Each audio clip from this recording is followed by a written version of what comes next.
Hey McGinn, good to see you again. Hope everyone enjoyed their weekends and welcome back to our read alouds. It's Mr. Lohn, and I've had the chance today to go through a new box of deliveries. You guys know how much I love that. I always share the times when new deliveries get here and I get to see what new books have arrived at the library that I had ordered. And one of our favorite characters is back with a new adventure, and we're going to share it together. This is by author Ryan Higgins, who is terrific. Guess who's here? It's Penelope Rex and the problem with pets. Here we go.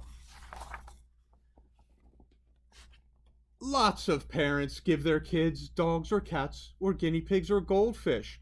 Penelope Rex's parents gave her mittens. Penelope was surprised. She didn't even know she wanted a pet. Penelope had talked a lot about ponies, but that was because they are delicious. She wasn't so sure about owning a mittens, but she was willing to give it a try.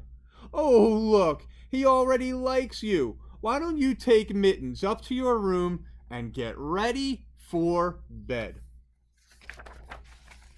In Penelope's room, Mittens made himself comfortable.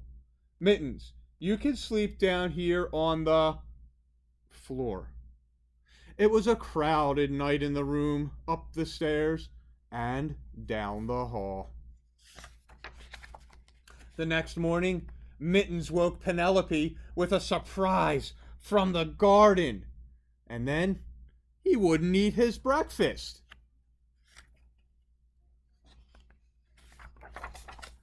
But he would eat everything else, like the trash, and Penelope's toys, and Penelope's supper.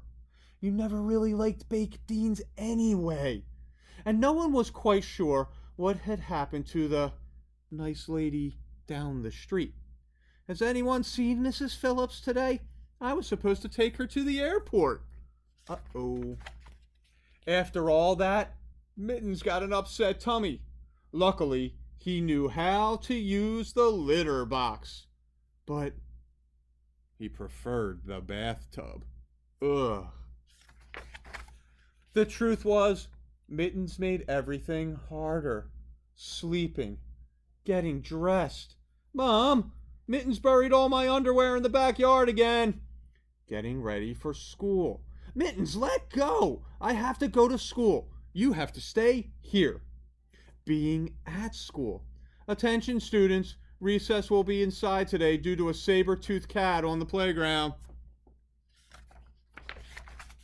And even coming home from school. I'm home. Oof! In fact, coming home from anywhere was harder. Oh, Mittens just likes to play in his own way. After days of mess and mayhem, Penelope was at the end of her rope. Mittens, no! Mittens, no! No Mittens! Bad Mittens, bad. I'm sorry, Penny Pie. Maybe Mittens is too much for one little T-Rex to handle on her own.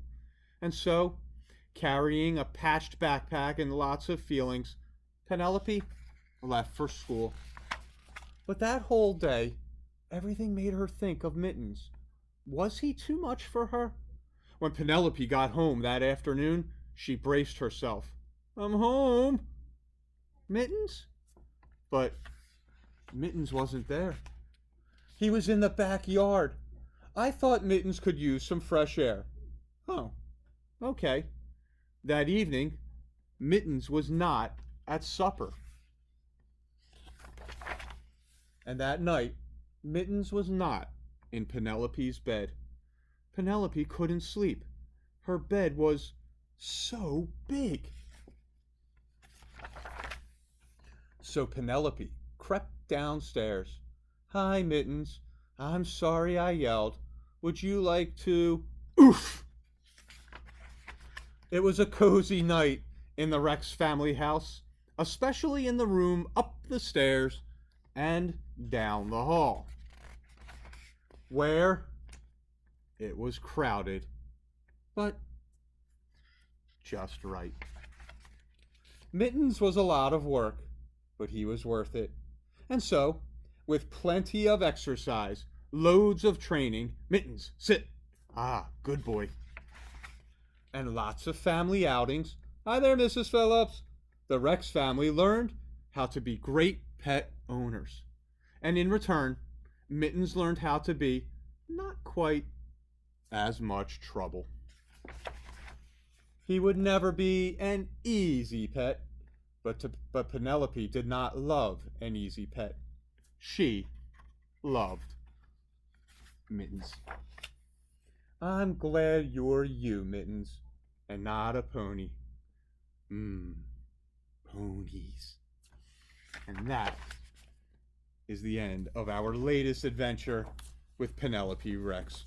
Boys and girls, I hope you enjoyed that story where, Penelope realizes just how special that pet is, despite the little bit of bumps in the road. We're going to be back with more read-alouds this week. Have a terrific night, McGinn. See you soon.